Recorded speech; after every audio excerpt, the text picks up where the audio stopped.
तो कोरोना से जंग जारी है। सीएम योगी आदित्यनाथ लगातार कोरोना संक्रमण को देखते हुए जिलों जिलों का दौरा कर रहे हैं, समीक्षा कर रहे हैं, अधिकारियों के साथ बैठक कर रहे हैं और जमीनी हालात को खुद अपनी आंखों से परख रहे हैं। इसी सिलसिले को आगे बढ़ाते हुए सीएम आज गोरखपुर भी पहुंचे। यहां सबसे पहले एम्स का निरीक्षण किया।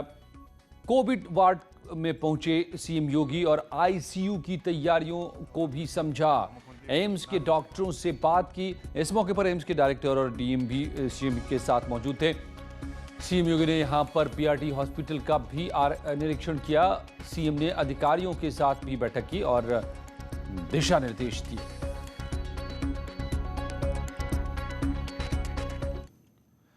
और सीएम योगी ने बीआरडी मेडिकल कॉलेज में पीकू वार्ड में बच्चों से भी बात की।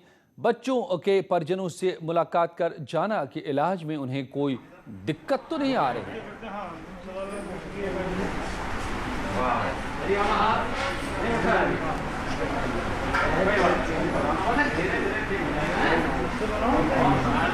क्या फैसल?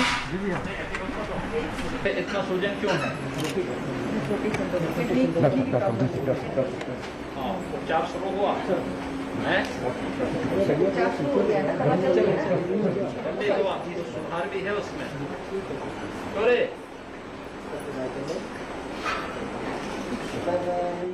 मुख्यमंत्री एक एक वार्ड का निरीक्षण कर रहे हैं, हर जगह निरीक्षण कर रहे हैं। आप तस्वीरें देख सकते हैं कि जो बच्चे यहाँ एडमिट हैं, उनसे उनके परिजनों से बात कर रहे हैं, उनसे बात कर रहे हैं और मुख्यमंत्री एक एक मरीजों का हालचाल ले रहे हैं। और उनकी यही कोशिश है कि कोई दिक्कत ना हो, हर व्यक्ति अच्छा हो, मरीज हो। बच्चों से मुस्कुरा कर बात करना कि तबीयत कैसी है और सब कुछ कैसे है, सब कुछ ठीक है, कोई दिक्कत तो नहीं है। इन सब चीज़ों को लेकर मुख्यमंत्री खुद बात कर रहे हैं। और आप देखिए तस्वीरें देख सकते हैं सीधे की, जाकर वो निरीक्षण करते हैं और लोगों से बात भी करते हैं, जिससे कम से कम जो मरीज है वो भी संतुष्ट हो और जो उनके गार्जियन है वो भी संतुष्ट हो। कैमरा पर्सन शोभित के साथ Ajit Singh, BRD medical college, Gorakhpur. और इससे पहले सीएम आज वाराणसी और मिर्जापुर के दौरे पर भी गए। सीएम ने यहां पर मंडलीय अस्पतालों का निरीक्षण किया। अस्पताल में बने ऑक्सीजन प्लांट का उद्घाटन भी किया।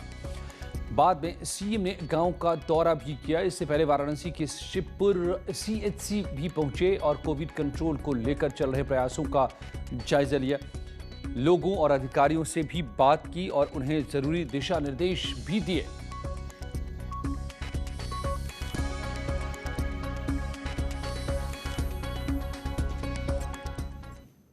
मिर्जापुर पहुंची सीएम योगी ने एक बार फिर दोहराया कि कोरोना को हराने के लिए सरकार पूरी तरह से तैयार है। उन्होंने कहा कि कोरोना के खिलाफ मिलकर लड़ेंगे तो नतीजे बेहतर आएंगे। मंडल ने मां विंध्यवासिनी की कृपा से अच्छा परिणाम दिया है। एक समय यहां पर पॉजिटिविटी रेट लगभग 35% के आसपास पहुंच गई थी, लेकिन एक सामूहिक प्रयास, जनप्रतिनिधियों का मार्गदर्शन, प्रशासनिक टीम और हेल्थ विभाग की जो टीम थी, हमारे कोरोना वॉरियर्स थे, इन सब ने मिलकर के जनता जनार्दन के सहयोग से आज इसको हम न्यूनतम स्तर पर लाने में सफलता हमें प्राप्त हुई है।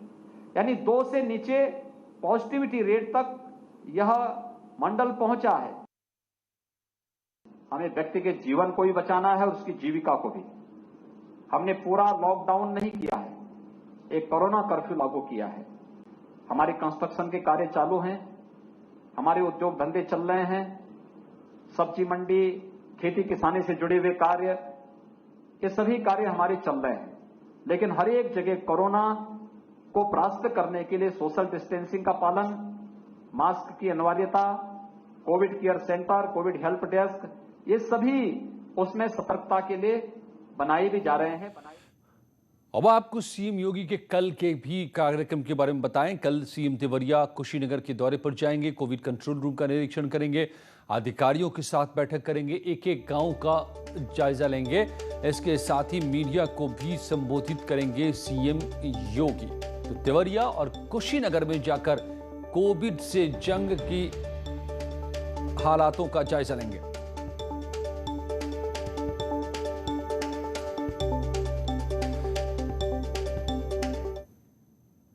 सीएम योगी प्रदेश में कोरोना की लड़ाई जीतने के लिए लगातार दौरे कर रहे हैं और सियासत भी दूसरी तरफ तेज हो गई है। अखिलेश यादव लगातार ट्वीट के जरिए सरकार को घेर रहे हैं। आज भी ट्वीट किया है, कहा है कि पहले टीका उसके बाद परीक्षा, नो एग्जामिनेशन विदाउट वैक्सीनेशन। ये पूर्व मुख्यमंत्री अखिलेश यादव का आज का ट्वीट।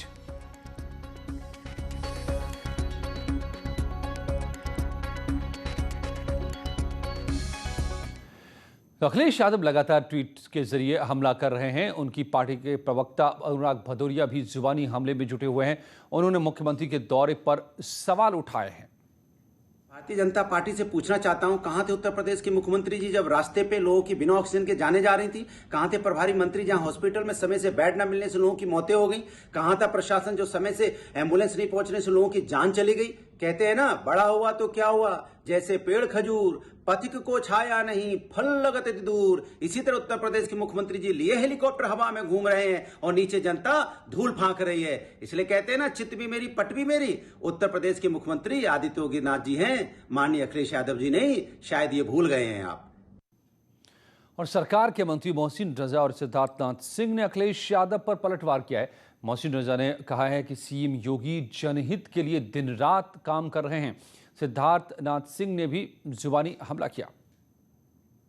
वैक्सीन विरोधी लोग अब प्रश्न उठा रहे हैं हमारे माननीय मुख्यमंत्री आदरणीय योगी जी पर कि वो लगातार मैराथन दौरे कर रहे हैं।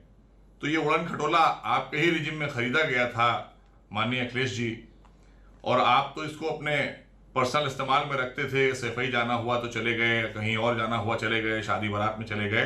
ये जनहित के कामों के लिए था, इसलिए आदरणीय योगी जी लगातार जनता के हितों के काम कर रहे हैं। समस्या यह है कि अखिलेश यादव जी ने कभी संघर्ष तो किया नहीं, और वो एक परिवार के बेटे के नाते वो मुख्यमंत्री बन गए। वो भी शायद परिवार को कहना नहीं चाहिए, वो भी अपने परिवार को नहीं संभाल पाए, तो उत्तर प्रदेश क्या संभालते। और कोई एक मुख्यमंत्री जो कोरोना से निकलता है और उसके अगले दिन वो दौड़ना शुरू करता है कि उत्तर प्रदेश के हर कोने में मैं पहुंच जाऊं, 24 करोड़ जनता की मैं रक्षा किस प्रकार से कर सकूं, स्वास्थ्य की चिंता करूं। आज उनको वो मैराथन दिख रहा है और कुछ कर नहीं पा रहे हैं। अरे आपको खुश होना चाहिए कि जो आप कभी जिंदगी में नहीं कर पाए, आपका परिवार कभी नहीं कर पाया, आज वैसा एक मुख्यमंत्री उत्तर प्रदेश को मिला है, और नागरिक के रूप में ही खुश होना चाहिए। जी हां, तो ये सियासत इस वक्त भी जारी है कोरोना को लेकर के। आपने सुना कि विपक्ष का वार और सरकार का जवाब। तो मैदान में योगी और ट्विटर पर विपक्ष, किससे हारेगा कोरोना? आज महाबहस इसी पर है। रात 8 बजे जुड़िए मेरे साथ। और इस वक्त आपको बताऊं कि यूपी का कोरोना अपडेट आज का क्या है। यूपी में लगातार कोरोना के केसेस कम हो रहे हैं। पिछले 24 घंटे में 3723 पॉजिटिव केस मिले हैं। 10,481 लोग डिस्चार्ज हुए हैं। इसके बाद एक्टिव केसेस प्रदेश में अब 79,828 रह गए हैं। वहीं पिछले 24 घंटों में यूपी में 163 लोगों की मौत भी हुई है। अब प्रदेश में रिकवरी रेट 94.7% है, तो पॉजिटिविटी रेट घटकर 1.4 रह गया है। और सरकार ने साफ किया है, सरकार के प्रवक्ता ने साफ कहा है कि ये TTT यानी कि ट्रैकिंग, ट्रेसिंग और ट्रीटमेंट के अलावा जो आंशिक कर्फ्यू लगाया गया है और वैक्सीनेशन का प्रोग्राम चलाया जा रहा है, उसका नतीजा है कि अब केसेस कम हो रहे हैं। का प्रतिशत अब बढ़कर के 94.7% हो गया है, 94.7%। विगत 24 घंटों में कोविड संक्रमित व्यक्तियों में से 163 लोगों की मृत्यु दर्ज की गई है। तो अब मृत्यु की संख्या में भी निरंतर गिरावट हो रही है। और सीएम योगी हर रोज टीम 9 की बैठक करते हैं। आज सीएम ने क्या चर्चा की, सीएम ने क्या निर्देश दिए, यूपी के अपर मुख्य सचिव सूचना नवनीत सहगल ने बताया। सीट और उसके साथ साथ आंशिक कोरोना जो कर्फ्यू लगाया गया है, और प्रदेश सरकार ने जो टीकाकरण पे जो एक तेजी से एक अभियान चलाया हुआ है, उसका परिणाम है कि आज प्रदेश में संक्रमण और कम हुआ है। लगभग 15 दिनों में उन्होंने 18 मंडल और 75 जनपदों का समीक्षा की है। कोरोना के केस तो कम हो रहे हैं, लेकिन ब्लैक फंगस के आंकड़ों में प्रदेश में तेजी आ रही है। पिछले 24 घंटों में KJMU में ब्लैक फंगस के 10 मरीज भर्ती हुए हैं। अब तक 159 मरीज भर्ती हो चुके हैं। पिछले 24 घंटों में 16 मरीजों की सर्जरी हुई है और एक मरीज की पिछले 24 घंटों में मौत भी हो गई है, जो सिवान बिहार के रहने वाले हैं।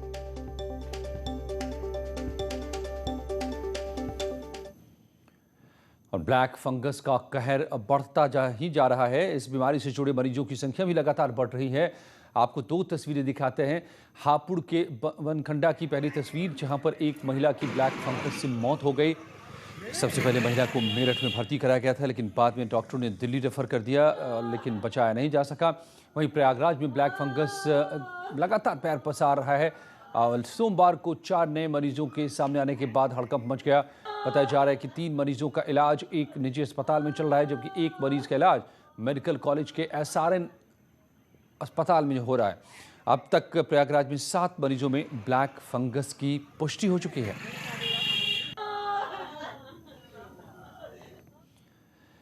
और हिंदुस्तान के इतिहास में आज पहली बार किसी राज्य में ग्राम प्रधान, ग्राम पंचायत सदस्यों ने वर्चुअली शपथ ली। हजारों लाखों की संख्या में ऑनलाइन शपथ ग्रहण हुआ। देखिए ये रिपोर्ट।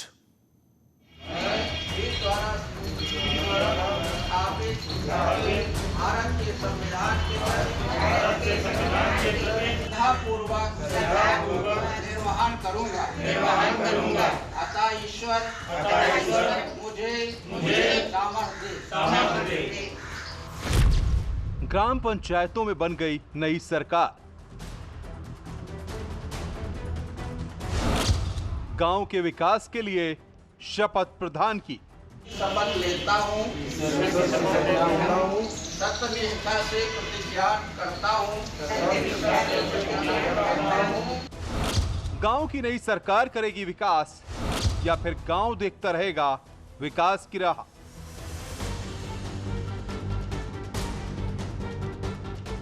उत्तर प्रदेश में हाल ही में 58,176 ग्राम पंचायतों के लिए 4 चरणों में चुनाव हुए। 2 और 3 मई को नतीजे घोषित किए गए।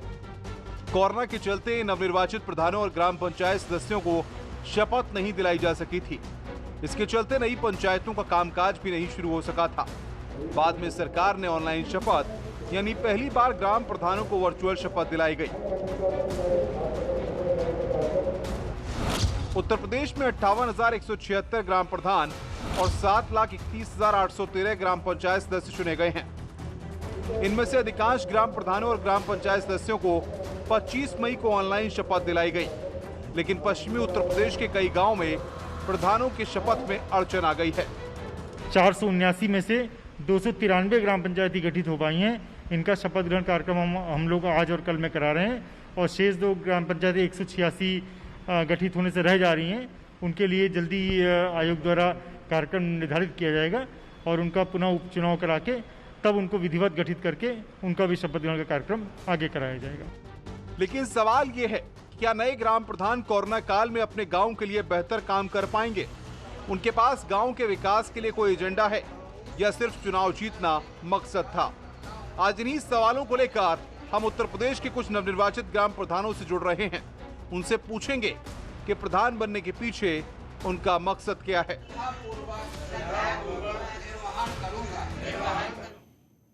और इन नए चुने गए ग्राम प्रधानों को मिलेगा योगी मंत्र। जी हां, मुख्यमंत्री योगी खुद इनसे संवाद करेंगे। 28 मई को प्रधानों से जुड़ेंगे वर्चुअली सीएम योगी। 58,000 से ज्यादा ग्राम प्रधान इसमें जुड़ेंगे और सीएम योगी गांव के विकास पर सभी ग्राम प्रधानों के साथ चर्चा करेंगे। तो 58,000 से ज्यादा ग्राम प्रधानों से जुड़कर योगी आदित्यनाथ उन्हें बताएंगे कि कैसे गांव की सरकार करेगी गांव का विकास। लौटते हैं कुछ ही पलों में और खबरों के साथ।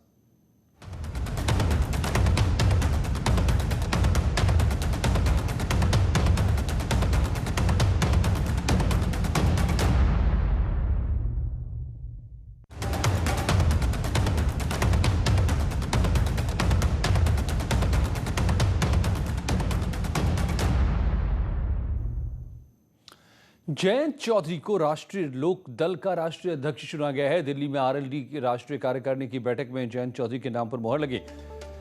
चौधरी अजीत सिंह के निधन के बाद अध्यक्ष का पद खाली था। हाल ही में कोरोना की वजह से चौधरी अजीत सिंह का निधन हो गया, जिसके बाद जयंत चौधरी को पार्टी का अध्यक्ष बनाया गया है। अब जयंत चौधरी अजीत सिंह की विरासत को संभालेंगे।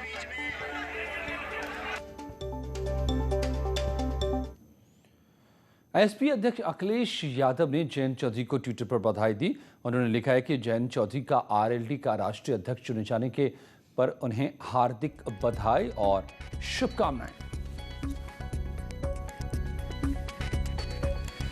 तो आज जयंत चौधरी राष्ट्रीय अध्यक्ष चुने गए हैं आरएलडी के, और इस मौके पर अखिलेश यादव ने उन्हें बधाई दी। ट्वीट के जरिए ये बधाई दोनों ही पार्टियों के बीच चुनावों में गठजोड़ भी रहा है, एक दूसरे के साथ मिलकर चुनाव। लखीमपुर खीरी में कुख्यात अपराधी मिर्ची और उसके साथियों को गिरफ्तार करने गई पुलिस टीम पर हमला हो गया। मिर्ची और उसके साथियों ने पुलिस टीम पर कई राउंड फायरिंग की। इसमें सब इंस्पेक्टर अशोक कुमार समेत 2 गांव वाले घायल हो गए। अंधेरे का फायदा उठाते हुए बदमाश मिर्ची और उसके साथी मौके से फरार भी हो गए। मामला निघासन कोतवाली के पड़ुआ चौकी के पठानपुरा गांव का। पुलिस को खबर मिली थी कि मिर्ची और उसके साथी गन्ने के खेत के पास बने खंडहरनुमा मकान में छिपे हैं। पुलिस ने सरेंडर करने को ललकारा, मगर तैयारी मुकम्मल पुलिस की नहीं थी और पुलिस के ललकारने के जवाब में मिर्ची गैंग ने फायरिंग शुरू कर दी, जिसमें सब इंस्पेक्टर और गांव के लोग जख्मी हो गए और बदमाश मौके से फरार हो गए। अब उत्तर प्रदेश के लखीमपुर खीरी में अपराधियों के हौसले इतने बुलंद हैं, इसकी बानगी देर रात देखने को मिली। निघासन इलाके के पठानपुरा गांव में पुलिस कुख्यात अपराधी मिर्ची और उसके साथी को गिरफ्तार करने गई थी। घेराबंदी करने के बाद जब पुलिस ने आत्मसमर्पण करने के लिए मिर्ची को बोला तो मिर्ची और उसके साथियों ने मिलकर पुलिस पार्टी पर फायरिंग कर दी। फायरिंग में एक सब इंस्पेक्टर समेत 2 ग्रामीण घायल हुए।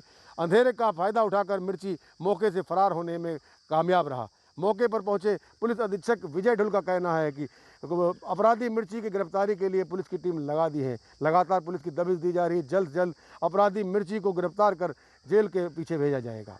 मनोज शर्मा, न्यूज़ 18, लखीमपुर खीरी।